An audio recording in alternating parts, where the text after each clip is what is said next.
Good evening, everyone. This is Cynthia from cynscraftingworld. Welcome.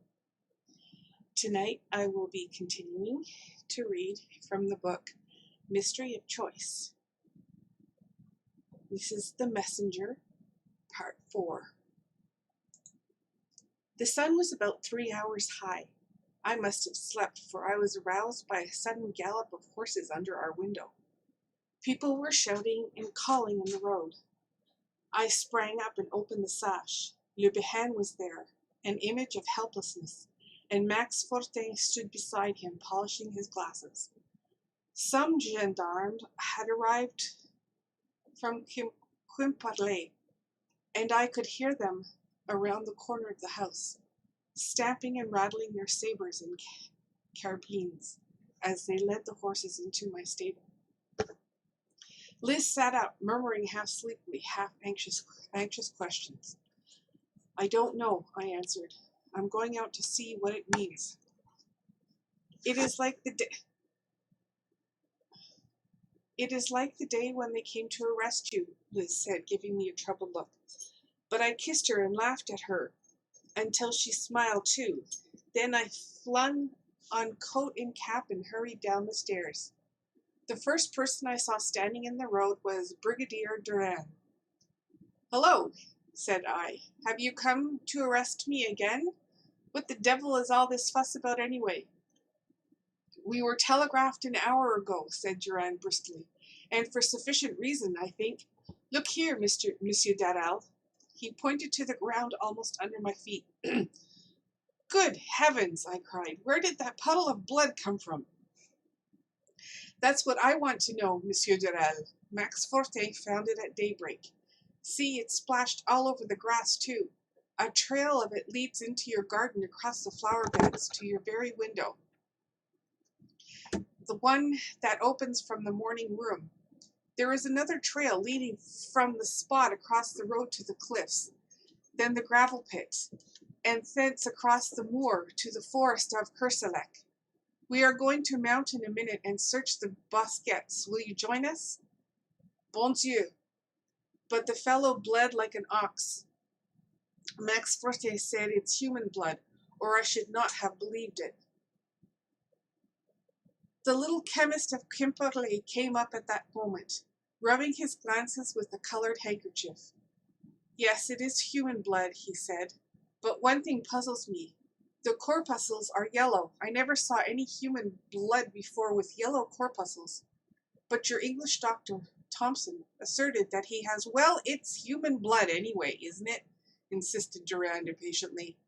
Yes, admitted Max Fortin. Then it's my business to trail it, said the big gendarme, and he called his men and gave the order to mount. Did you hear anything last night? Asked Durand of me. I heard the rain. I wonder the rain did not wash away these traces. They must have come after the rain ceased. See this thick splash, how it lies over the ways, down the wet grass and blades? Pah! That it was a heavy, evil-looking clot, and I stepped back from it, my throat closing in disgust. My theory, said the brigadier, is this. Some of those Biribi fishermen, probably the Icelanders, got an extra glass of cognac into their hides and quarreled on the road. Some of them were slashed and staggered to your house. But there is only one trail, and yet how could all that blood come from just one person? Well, the wounded man, let us say, staggered first to your house, and then back here, and he wandered off, drunk and dying.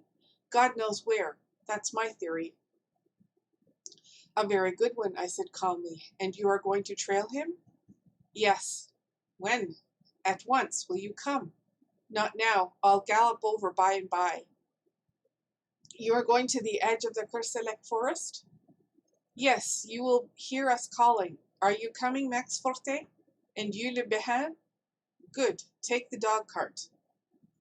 The big gendarme tampered around with the corner of the stable and presently returned mounted a strong gray horse.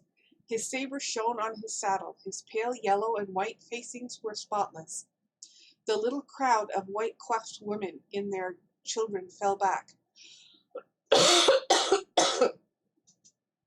As Durand touched spurs and clattered away, followed by his 2 troopers. Soon after Le Bihan, Max Fortin also departed in the mayor's dingy dog cart. "Are you coming?" piped Le Bihan shrilly. "In a quarter of an hour," I replied, and went back to the house. When I opened the door of the morning room, the death's head moth was beating its strong wings against the window. For a second I hesitated, then walked over and opened the sash. The creature fluttered out, whirred over the flower beds a moment, then darted across the moorland toward the sea. I called the servants together and questioned them. Josephine, Catherine, Jean-Marie Tregun. Not one of them had heard the slightest disturbance during the night. Then I told Jean-Marie to saddle my horse, and while I was speaking, Liz came down. "Dearest," I began, going to her. "You must tell me everything you know, Dick," she interrupted, looking me earnestly in the face. "But there is nothing to tell. Only a drunken brawl and someone wounded." "Are you going to ride?" "Where, Dick?" "Well, over the edge of Kesselek Forest," demanded. "Durand and the mayor and Max Forte have gone on, following a trail." "What trail?" "Some blood." "Where did they find it?" "Out in the road there." Liz crossed herself. "Does it come near our house?" "Yes." "How near?" "It comes up to the morning room window," said I, giving in. Her hand was on my arm, grew heavy. "I dreamed last night." "So did I. But I thought of the empty cartridges in my revolver and stopped.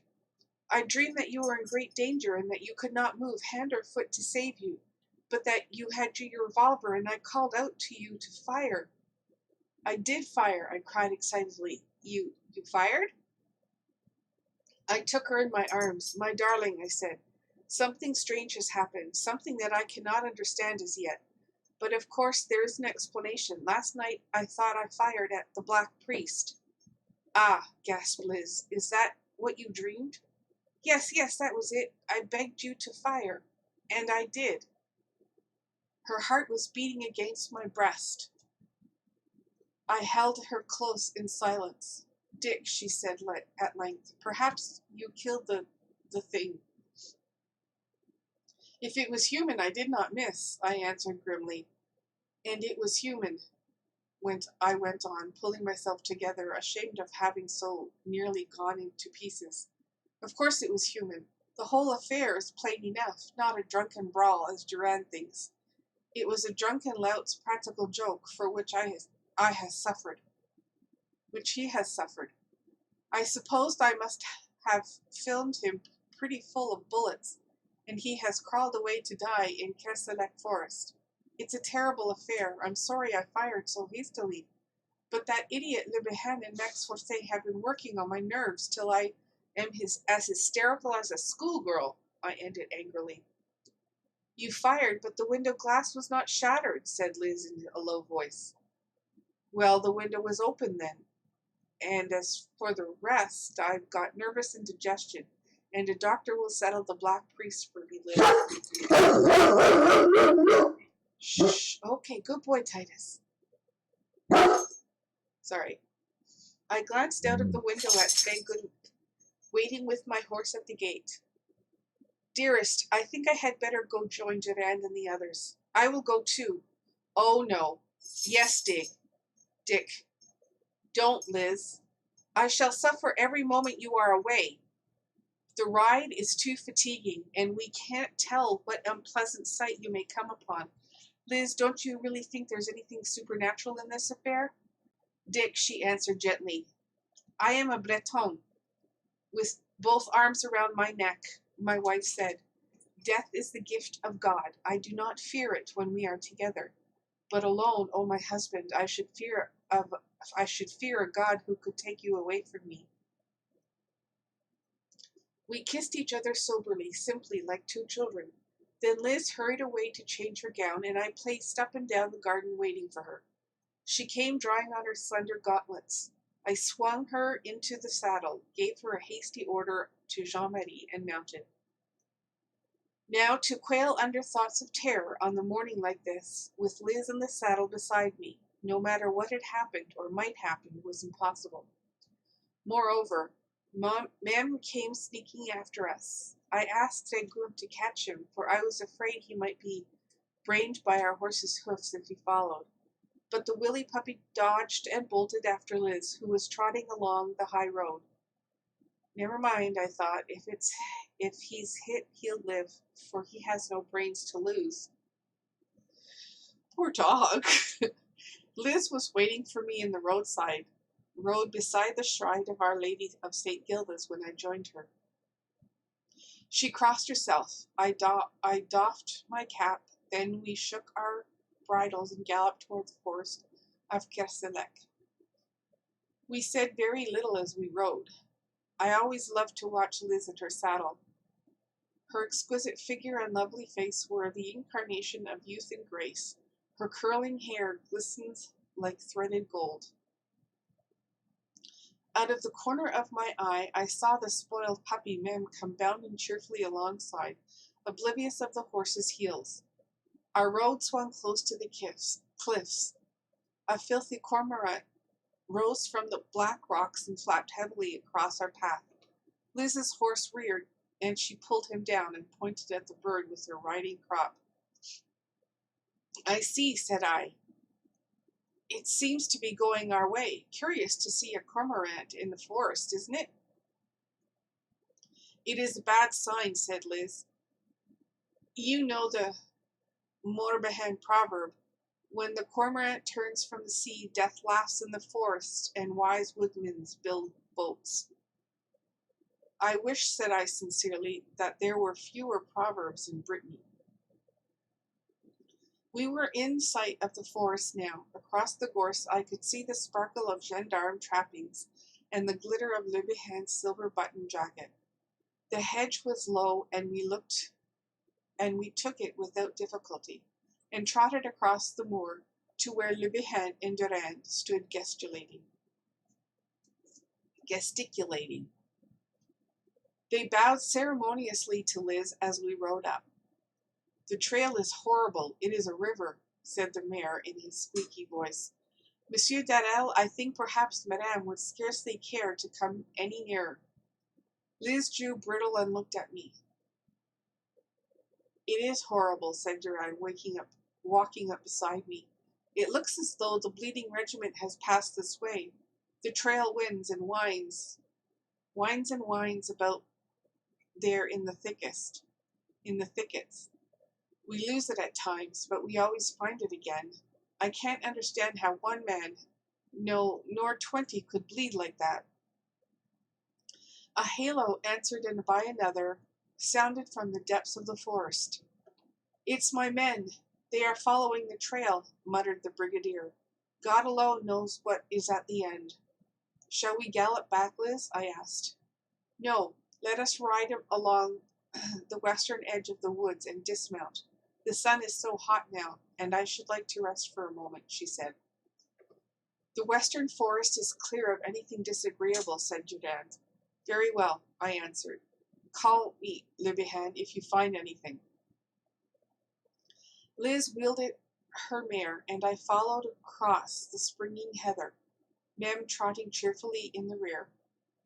We entered the sunny woods about a quarter of a kilometer from where we left Durand. I took Liz from her horse, flung both bridles over a limb, and giving my wife my arm, aided her to a flat mossy rock which overhung a shallow brook gurgling among the beech trees. Liz sat down and drew off her gauntlets. Mem pushed his head into her lap, received an undeserved caress, and came doubtfully toward me. I was weak enough to condone his offense, and I made him lie down at my feet, greatly to his disgust. I rested my head on Liz's knees, looking up at the sky through the crossed branches of the trees. I suppose I have killed him, I said. It shocks me terribly, Liz. You could not have known, dear. He may have been a robber, and if not, have you ever fired a revolver since that day 4 years ago, when the Red Admiral's son tried to kill you? But I know you have not. No, said I, wondering. It's a fact, I have not. Why? And don't you remember that I asked you to let me load it for you one day when Eve went off, swearing to kill you and his father? Yes, I do remember. Well, I took the cartridges first to St. Gilda's chapel and dipped them in holy water. You must not laugh, Dick, said Liz, gently laying her cool hands on my lips. Laugh, my darling. Overhead, the October sky was pale amethyst, and the sunlight burned like orange flame through the yellow leaves of beech and oak. Gnats and midges danced and wavered overhead. A spider dropped from a twig halfway to the ground and hung suspended on the end of his gossamer thread. Are you sleepy, dear? Asked Liz, bending over me. I am, a little. I scarcely slept 2 hours last night, I answered. You may sleep if you wish, said Liz, and touched my eyes caressingly. Is my head heavy on your knees? No, Dick. I was already in a half doze. Still, I heard the brook babbling under the beeches and the humming of the forest flies overhead. Presently, even these were stilled. The next thing I knew, I was sitting bolt upright, my ears ringing with a scream, and saw Liz cowering beside me, covering her white face with both hands. As I sprang to my feet, she cried again and clung to my knees. I saw my dog rush growling into the thicket. Then I heard him whimper, and he came back out, whining, ears flat, tail down. I stooped and disengaged Liz's hand. Don't go, Dick, she cried. Oh, God, it's the Black Priest. In a moment, I leaped across the brook and pushed my way into the thicket. It was empty. I stared about me. I scanned every tree trunk, every bush. Suddenly, I saw him. He was seated on a fallen log, his head resting in his hands, his rusty black robe gathering around him. For a moment, my hair stirred under my cap. Sweat started on the forehead and cheekbone. Then I recovered my reason and understood that the man was human and he was probably wounded to death. Aye, to death, for there at my feet lay a wet trail of blood over leaves and stones, down into the little hollow across to the figure in the black resting silently under the trees. I saw that he could not escape even if he had the strength, for before him, almost at his feet, lay a deep, shining swamp. As I stepped forward, my foot broke a twig. At the sound, the figure stared at me and started at a little. Then its head fell forward again. Its face was masked. Walking up to the man, I bade him tell where he was wounded. Durand and the others broke through the thicket at the same moment and hurried to my side. Who are you? Hide a masked face in a priest's robe, said the gendarme loudly. There was no answer. See the stiff blood all over his robe, muttered Le Bihan to Fortin. He will not speak, said I. He may be too badly wounded, whispered Le Bihan. I saw him raise his head, I said. My wife saw him creep up here. Durand stepped forward and touched the figure. Speak, he said. Speak, quavered Fortin. Durand waited a moment. Then, with a sudden upward movement, he stripped off the mask and threw back the man's head. We were looking into the eye sockets of a skull. Durand stood rigid. The mare shrieked. The skeleton burst out from its rotting robes and collapsed on the ground before us. From between the staring ribs and the grinning teeth spurted a torrent of black blood, showering and shrinking grasses. Then the thing shuddered and fell over into the black ooze of the bog. Little bubbles of iridescent air appeared from the mud. The bones were softly engulfed, and as the last fragment sank out of sight, up from the depths and along the bank crept a creature, shiny, shivering, quivering its wings. It was a dead-head's moth. I wish I had time to tell you how Liz outgrew superstitions, for she never knew the truth about the affair, and she never will know, since she has promised not to read this book. I wish I might tell you about the king and his coronation, and how the coronation robe fitted.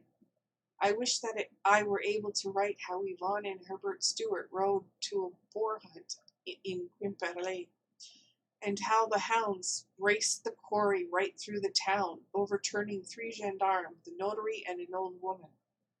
But I am becoming garrulous, and Liz is calling me to come and hear the king say that he is sleepy, and his highness shall not be kept waiting.